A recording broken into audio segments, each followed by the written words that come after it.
अस्सलाम वालेकुम स्टूडेंट्स, आज के इस वीडियो लेक्चर में हम डिस्कशन करने जा रहे हैं class 9 chemistry KPK text book board Peshawar का एक नेक्स्ट टॉपिक शॉर्ट क्वेश्चन जो एक्सरसाइज में यहाँ पे दिए हुए हैं। एक्सरसाइज के एमसीक्यूज़ को हमने बहुत डिटेल में देखा था, एक एक पॉइंट को हमने एक्सप्लेन किया, तो इससे रिलेटेड बाकी जो इंपॉर्टेंट पॉइंट्स थे वो भी हमने डिस्कस किए थे। हम यूनिट 7 इलेक्ट्रोकेमिस्ट्री के शॉर्ट क्वेश्चन अभी देखेंगे। इससे पहले हम इस इलेक्ट्रोकेमिस्ट्री के जितनी भी लेक्चर्स हैं बहुत डिटेल वे में हमने एक्सप्लेन किए हैं। प्लेलिस्ट में आपको सारे लेक्चर्स मिल जाएंगे। अभी हम स्टार्ट करते हैं शॉर्ट क्वेश्चन से। शॉर्ट क्वेश्चन में यहाँ पे आप लोगों को पहला पॉइंट बताया हुआ है, indicate which element is reduced in the following reactions. आप लोगों ने बताना है कि इनमें से कौन सा एलिमेंट जो है वो रिड्यूस हुआ है, यानी सिर्फ आप लोगों ने रिडक्शन जो है वो इंडिकेट करनी है, यानी उसमें से बताना है। अब यहाँ पे अगर आप कैल्शियम की बात करेंगे तो कैल्शियम का जो ऑक्सीडेशन नंबर है वो 0 है, क्योंकि फ्री स्टेट में है। ब्रोमीन फ्री स्टेट में, तो ऑक्सीडेशन नंबर इसका 0 है। यहाँ पर कैल्शियम ब्रोमाइड ये बनाते हैं और इन्होंने देखो हर चीज़ शो की हुई है यहाँ पे। इसमें आप देखेंगे कैल्शियम जो है वो 0 से +2 में जा चुका है। यहाँ पे इसके पास प्रोटॉन इलेक्ट्रॉन के बराबर थे। यहाँ पर क्या हो गया, प्रोटॉन जो है वो कम हो गए हैं, प्रोटॉन जो है वो वही है लेकिन इलेक्ट्रॉन जो है वो कम हो गए हैं।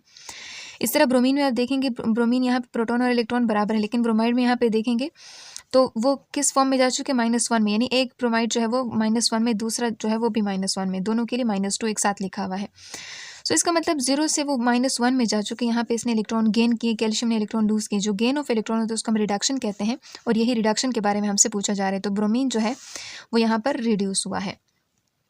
इसी तरह दूसरा जो आपके पास क्वेश्चन है उसमें बताते हैं कि जो HCl होता है जिंक के साथ रिएक्शन करा के जिंक क्लोराइड और साथ में हाइड्रोजन गैस जो होती है वो मिलती है हमें।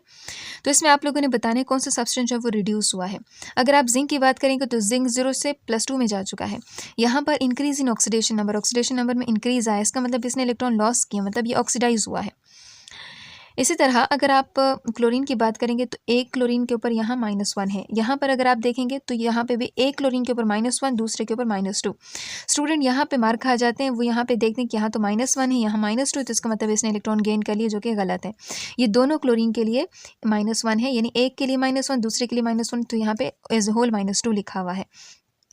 अब बचते यहाँ पे हाइड्रोजन है, हाइड्रोजन 0 +1 से जा चुका है 0 में, मतलब यहाँ पे डिक्रीज इन ऑक्सीडेशन स्टेट हुआ। यहाँ पे इसने इलेक्ट्रॉन गेन किए। यहाँ पे इसके पास इलेक्ट्रॉन था लेकिन प्रोटॉन था लेकिन इलेक्ट्रॉन नहीं था। यहाँ पे प्रोटॉन और इलेक्ट्रॉन बराबर हो, इसका मतलब यहाँ पे इसने इलेक्ट्रॉन गेन किया, और जहाँ पे गेन ऑफ इलेक्ट्रॉन होते हैं उसको हम क्या कहते हैं, रिडक्शन कहते हैं। तो यहाँ पे हाइड्रोजन के केस में आप देखेंगे यहाँ पर रिडक्शन हुई है। नेक्स्ट हमारे पास क्वेश्चन कहते हैं what is the oxidation number of silver on each side of the following. आप लोगों ने ऑक्सीडेशन नंबर असाइन करना है इस इक्वेशन में मौजूद जो एलिमेंट्स है, एटम्स है। तो यहाँ पे सिल्वर आप लोगों को दिया हुआ है, ठीक है, इसको अर्जेंटम भी कहा जाता है। अब सिल्वर जो है फ्री स्टेट में, तो इसका ऑक्सीडेशन नंबर क्या है, 0 है। इस तरह ऑक्सीजन जो है वो भी फ्री स्टेट में, तो यहाँ पे इसका ऑक्सीडेशन नंबर 0 है। अब जैसे ही दोनों रिएक्ट करते हैं हीट की मौजूदगी में तो सिल्वर ऑक्साइड जो है ये बनता है। तो इसमें आप देखेंगे कि जो ऑक्सीजन है वो कंपाउंड स्टेट में, तो यहाँ पे इसके ऊपर कौन सा चार्ज आएगा, -2। इस तरह इसको बैलेंस करने के लिए सिल्वर के ऊपर +2 आना चाहिए ताकि एक न्यूट्रल सब्सटेंस जो है वो बन जाए। तो अगर एक ऑक्सीजन के यहाँ पे 2 सिल्वर्स है ना, यहाँ पे एक दोनों के ऊपर +2, तो एक के ऊपर +1 हो जाएगा, यानी एक के ऊपर +1 है, अगर 2 सिल्वर है तो +2 हो जाएंगे। तो यानी सिल्वर जो है वो 0 से +1 में आ चुका है। तो ये ऑक्सीडेशन नंबर आप लोगों ने असाइन करने हैं, तो ये आप लोगों का ऑक्सीडेशन नंबर का कॉन्सेप्ट हो जाएगा। इसी तरह नेक्स्ट क्वेश्चन में आपसे कहते हैं कि why sodium hydroxide is strong but ammonium hydroxide is weak electrolyte. इसमें आपसे कहते हैं कि जो सोडियम हाइड्रोक्साइड है ये स्ट्रॉन्ग इलेक्ट्रोलाइट है, क्यों? देखिए इलेक्ट्रोलाइट के जो क्राइटेरिया था आप लोगों ने देखा था कि जैसे ही आप उसको वाटर के अंदर डालेंगे ना तो ये फ़ौरन अपने आइंस के अंदर स्प्लिट हो जाए, कम्प्लीटली डिसोसिएट हो जाए।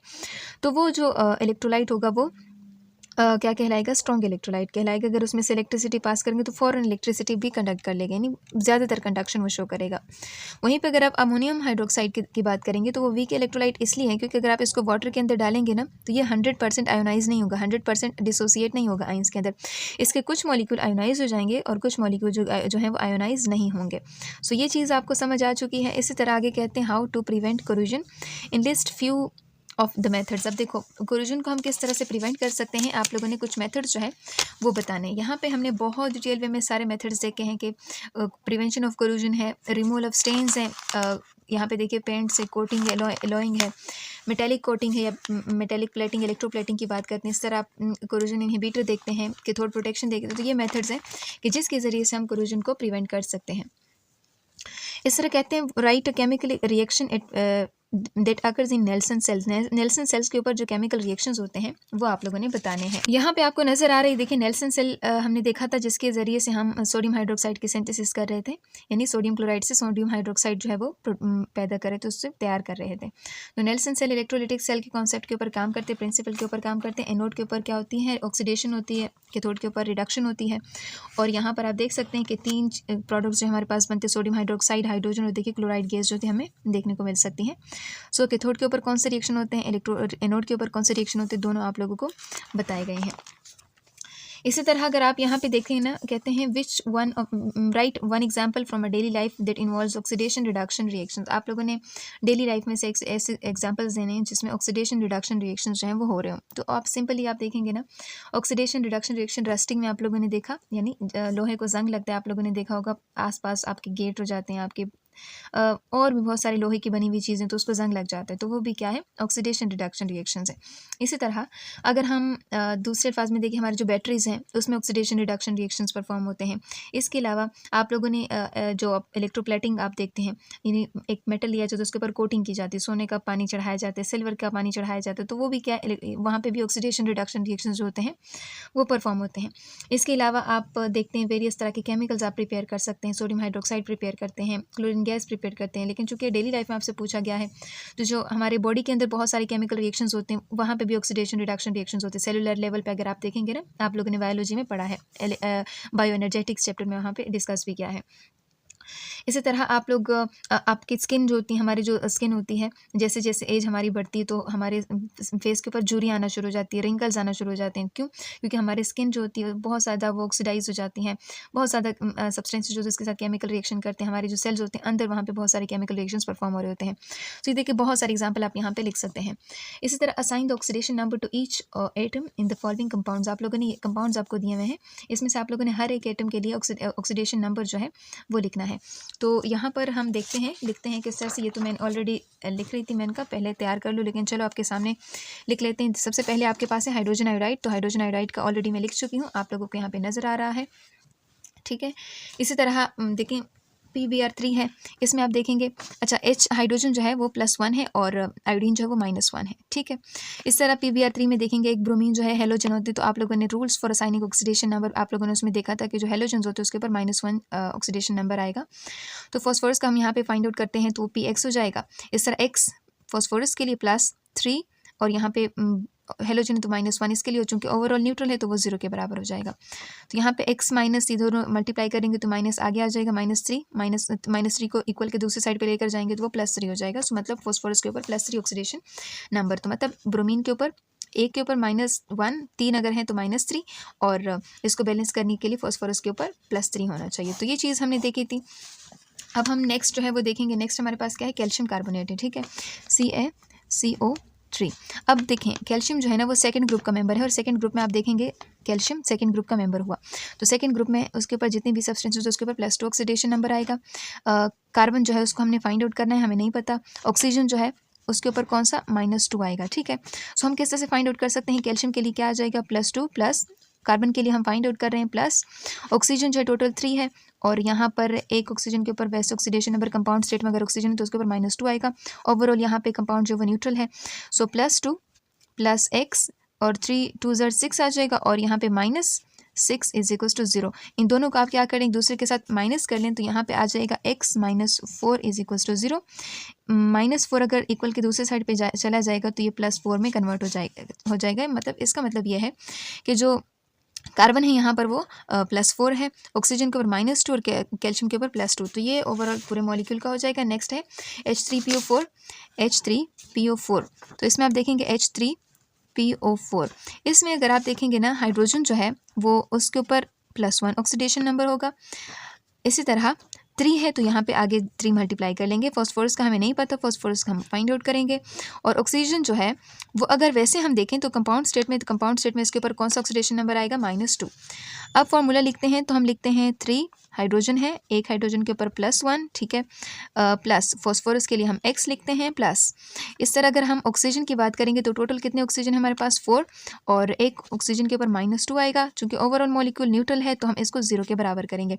अगर यहाँ पे कब कहीं आयन होता ना, मतलब -1 -2 लिखा होता तो हम इस साइड पे वो लिखते, लेकिन चूंकि अभी कोई आयन नहीं है तो हम यहाँ पे 0 लिखेंगे। अब यहाँ पे देखेंगे, यहाँ से 3 1 से 3 आ जाएगा और यहाँ पे x आ जाएगा, यहाँ 4 4 2 को मल्टीप्लाई करेंगे तो यहाँ पे -8 आ जाएगा = 0। इसी तरह 3 + x माइनस को प्लस के साथ मल्टीप्लाई करेंगे तो -8 = 0। इन दोनों को आप एक दूसरे से माइनस करेंगे तो x - 5 आ जाएगा = 0। x जो है वो अपनी जगह छोड़ दें और 5 जो है वो दूसरे साइड पे चला जाएगा तो यहाँ पे +5 जो है आ जाएगा। और आप यहाँ देख सकते हैं कि जो फॉस्फोरस है उसके ऊपर +5 जो है वो ऑक्सीडेशन नंबर इसका आ रहा है। हाइड्रोजन का +1, अगर 3 हाइड्रोजन है तो +3, ऑक्सीजन के ऊपर -2 और फॉस्फोरस के ऊपर यहाँ पर +5। तो ये चीज़ आपको समझ आ गई है। नेक्स्ट जो हमारे पास है वो है AS2O3। AS2O3। तो देखिए एक ऑक्साइड यहाँ पे आप देख सकते हैं कि एसिटीन का हमें नहीं पता तो हम लिखेंगे AS को हम लिखते हैं X से डिनोट करते हैं। ऑक्सीजन जो है उसके लिए हम -2 लिखते हैं, -2 इसका ऑक्सीडेशन नंबर है। फॉर्मूला लिखते हैं तो यहाँ पर 2 है ना, तो हम यहाँ पर 2x लिखते हैं, हमें नहीं पता कि उसके ऊपर कौन सा ऑक्सीडेशन नंबर आएगा।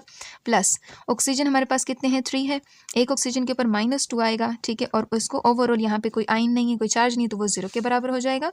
इस तरह इन दोनों को मल्टीप्लाई करेंगे तो 2x + 3 2 6 आ जाएगा तो -6 = 0।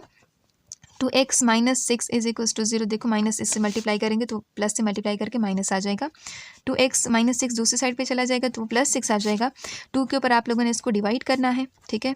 तो यहाँ पर x जो है वो आ जाएगा 3, यानी एक एसिटीन के ऊपर कौन सा चार्ज आएगा, +3, और ऑक्सीजन के ऊपर कौन सा चार्ज आएगा, -2। अब इन दोनों को मल्टीप्लाई करेंगे तो यहाँ -6 आ जाएगा, यहाँ पर +6 आ जाएगा, तो ओवरऑल यहाँ पे सब्सटेंस न्यूट्रल रहेगा। नेक्स्ट हमारे पास क्या है, H2SO4। अब हाइड्रोजन की बात करते हैं तो हाइड्रोजन जो है वो +1 ऑक्सीडेशन नंबर इसका होता है। सल्फर को हमने कैलकुलेट करना है, हमें नहीं पता। ऑक्सीजन अगर कंपाउंड स्टेट में तो वो -2 इसके ऊपर आ रहा है, ठीक है। अब हम क्या करेंगे कि 2 है और यहाँ पर हाइड्रोजन के ऊपर कौन सा ऑक्सीडेशन नंबर, +1, प्लस सल्फर का हमें नहीं पता, वो हम कैलकुलेट कर रहे हैं। और ऑक्सीजन जो है वो 4 है, ऑक्सीजन के ऊपर -2 यहाँ पे ऑक्सीडेशन नंबर आते, ओवरऑल सब्सटेंस जो है वो न्यूट्रल है। अब हम क्या करेंगे, इन दोनों को मल्टीप्लाई करेंगे, +2x + 4 2s are 8, यहाँ पे -8 आ जाएगा = 0। 2 + x माइनस प्लस ये माइनस आ जाएगा, इन दोनों को मल्टीप्लाई करके माइनस आएगा, 8 आ जाएगा = 0। अब हमारे पास 2 और 8 एक दूसरे को इनको सॉल्व करें तो 8 से आप 2 माइनस करेंगे तो यहाँ पे आ जाएगा x - 6 = 0।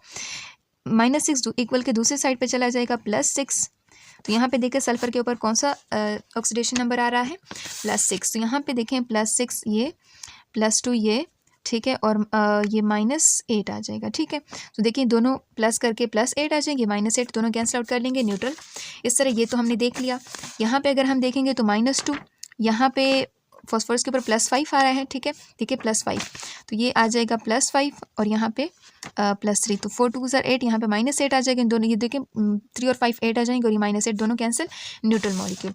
इसी तरह अगर आप ऑक्सीजन की बात करेंगे तो कैल्शियम के ऊपर +2 आएगा, कार्बन के ऊपर +4 आ रहा है, ठीक है, और ऑक्सीजन के ऊपर यहाँ पर 3 2s are 8, यहाँ पे -8, ठीक है, यहाँ पे 6, ठीक है, 6 -6, अब -6 और ये +6, ठीक है, तो ये देखें न्यूट्रल मॉलिक्यूल। इस तरह आप ब्रोमीन में देखेंगे तो एक ब्रोमीन के ऊपर -1 और 3 अगर है तो -3, और उसको बैलेंस करने के लिए यहाँ +3। हाइड्रोजन के लिए +1 और आयोडीन के लिए -1। तो ये देखिए हर एक के लिए हमने कितना अच्छे से फाइंड आउट कर लिया। आप इसको अपने साथ सॉल्व कर सकते हैं, या बुक के ऊपर या फिर अपने नोटबुक में आप सॉल्व कर सकते हैं। नेक्स्ट हमारे पास आता है कि ऑक्सीजन जो है वो नेसेसरी क्यों है रेस्टिंग के लिए। आपको याद होगा जब हम रेस्टिंग कॉन्सेप्ट पढ़ रहे थे, रेस्टिंग असल में है क्या, रेस्टिंग जो है वो जब कोरूड हो रहा होता है ना, आयरन की कोरोजन को ना हम रेस्टिंग कहते हैं। और रेस्टिंग के लिए हमने कहा था कि ऑक्सीजन भी ज़रूरी है और वाटर भी ज़रूरी है। अब वो वाटर ज़रूरी क्यों है, क्योंकि जो ऑक्सीजन है ना वो यहाँ पे एज ए ऑक्सीडाइजिंग एजेंट काम करता है। ये क्या करते हैं, आयरन को ऑक्सीडाइज करता है। अगर आयरन ऑक्सीडाइज होगा तो वो आगे जाके रिएक्शन करेगा, तो आयरन की ऑक्सीडेशन के लिए ज़रूरी होता है कौन सी चीज़ ज़रूरी होती है, ये ऑक्सीजन, ठीक है। तो इसलिए कि आयरन की ऑक्सीडेशन इसने करनी होती है, इसलिए ये रेस्टिंग के लिए ज़रूरी होता है। नेक्स्ट आप कहते हैं कि डेनियल सेल की स्केच डायग्राम आप लोगों ने बनाना है, इसके साथ इनऑर्डर के थोड़ा आप लोगों ने बताने, और साथ साथ में आपने ये भी बताना है कि इलेक्ट्रॉन का फ्लो जो है वो किस डायरेक्शन पे है। यहाँ पे आप देख सकते हैं डेनियल सेल आपको दिया हुआ है। डेनियल सेल में आपको 2 सेल्स दिए हुए हैं, ठीक है, 2 हाफ सेल्स हैं। एक आपके पास इलेक्ट्रोड कॉपर है, ठीक है, दूसरा इलेक्ट्रोड आपके पास जिंक है। जिंक एनोड है, कॉपर कैथोड है। इलेक्ट्रॉन का फ्लो जो है वो फ्रॉम एनोड टू कैथोड है, यानी नेगेटिव टू पॉजिटिव टर्मिनल है। इस तरह आप साल्ट ब्रिज बना लें, ठीक है। तो ये आपके पास इसका डायग्राम हो जाएगा, आप इसको लिख सकते हैं। साथ में इसके जो नेसेसरी रिएक्शन है वो भी आप लिख सकते हैं कि कौन से इलेक्ट्रोड के ऊपर कौन कौन से रिएक्शंस हो रहे हैं। तो ये भी आप यहाँ से चेक कर सकते हैं। जिंक और कॉपर के जो एक एनोड है उसके ऊपर जिंक जो है वो ऑक्सीडाइज हो रहा है और यहाँ पे कॉपर जो है कैथोड के ऊपर रिड्यूस हो रहा है, ठीक है। तो ये आप देख सकते हैं। इसके अलावा यहाँ पे कहते हैं write down uses of electrolytic cell. Electrolytic cell की यूजेस आप बताएं। तो आप इसको यूज़ कर सकते हैं इलेक्ट्रोप्लेटिंग में, ठीक है, ये तो एक यूज़ हो गया। दूसरा कि आप production of various chemical, production of NaOH की सिंथेसिस के लिए जैसे हमने नेल्सन सेल की बात की थी, इस तरह नेल्सन सेल में हाइड्रोजन भी हमारे पास मिला था, HCl2 भी मिला था। इस तरह आप लोगों ने सोडियम मेटल को भी सिंथेसाइज किया होगा। सोडियम मेटल, ये जो आप लोगों ने डाउन सेल आप लोगों ने पढ़ा होगा, उसमें सोडियम मेटल भी हम सिंथेसाइज कर रहे थे, यानी ये भी हो सकता है।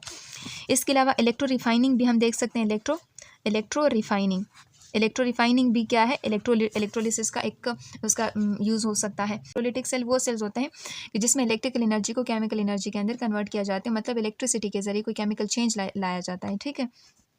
सो ये आपके पास शॉर्ट क्वेश्चन हो जाते हैं। लॉन्ग क्वेश्चन आप देखें, आपको सेम सारी चीज़ें यहाँ पे मिल जाएंगी। देखें, सारी चीज़ें आपकी बुक में मौजूद है, आप इसको सिर्फ देखें एक नज़र, इंशाल्लाह आप इसको ईजिली आप वहाँ पे देख सकते हैं। सो ये आप लोगों का चैप्टर दी एंड हो गया। नेक्स्ट इंशाल्लाह हम न्यू चैप्टर स्टार्ट करेंगे, केमिकल रिएक्टिविटी।